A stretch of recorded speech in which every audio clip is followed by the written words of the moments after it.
తమిళ రాజకీయాల్లో హిందీ నిప్పులు పోస్తోంది.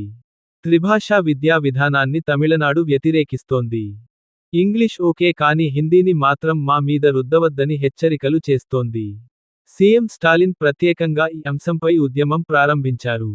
Get out Hindi అనే డిఎంకే స్ట్రాటజీని విస్తృతంగా ప్రజల్లోకి తీసుకెళ్లి ప్రత్యేక కార్యక్రమాలు నిర్వహిస్తున్నారు. దానికి పోటీగా బీజేపీ గెటౌట్ స్టాలిన్ పేరుతో ట్విట్టర్ ట్రెండింగ్ చేసింది. ప్రధాని మోదీ కూడా ఈ అంశంపై పరోక్షంగా స్పందించారు. మాతృభాషల మధ్య శత్రుత్వం సృష్టించవద్దని విజ్ఞప్తి చేశారు.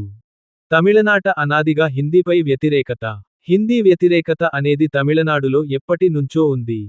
తనపై హిందీ రుద్దితే తమ మాతృభాషకు సమస్యలు వస్తాయని, ఉత్తరాధీకరణ చేయడానికి ప్రయత్నమని దశాబ్దాలుగా అక్కడ పోరాటాలు జరుగుతున్నాయి. అక్కడి ప్రజలు తమిళంతో ఎమోషనల్గా కనెక్ట్ అయి ఉంటారు.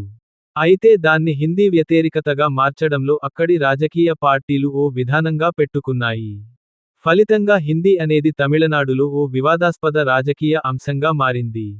భాషను రాజకీయంగా వాడేసుకుంటున్న తమిళ పార్టీలు, కేంద్రంపై వ్యతిరేకతను చూపించడానికి తమిళనాడు పార్టీలు భాషను ఆయుధంగా చేసుకుంటున్నాయి.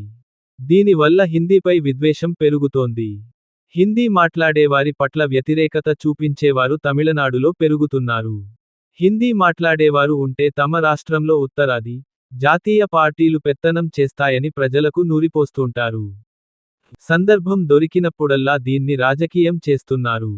ప్రస్తుతం ఈ అంశం తమిళనాడు రాజకీయాల్లో నిప్పులు చెరుగుతోంది. మాతృభాషతో పాటు హిందీ, ఇంగ్లీష్ నేర్చుకోవాలంటున్న త్రిభాషా విధానం. కేంద్రం కొత్తగా తీసుకొచ్చిన విద్యావిధానంలో మాతృభాషను నిర్లక్ష్యం చేయమని చెప్పలేదు. మాతృభాషలోనే ప్రాథమికంగా చదువు చెబితే పిల్లల మానసిక వికాసం వస్తుందని చెప్పింది. అయితే హిందీ, ఇంగ్లీష్ కూడా సబ్జెక్టులుగా పెట్టింది.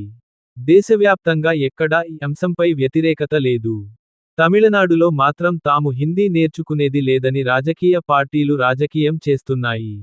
హిందీ నేర్చుకోవడం వల్ల తమిళ భాషకు ఎలాంటి నష్టం జరగదని నిపుణులు చెబుతున్నా, అక్కడి రాజకీయ పార్టీలు మాత్రం మంటలను రాజేస్తూ పోతున్నాయి.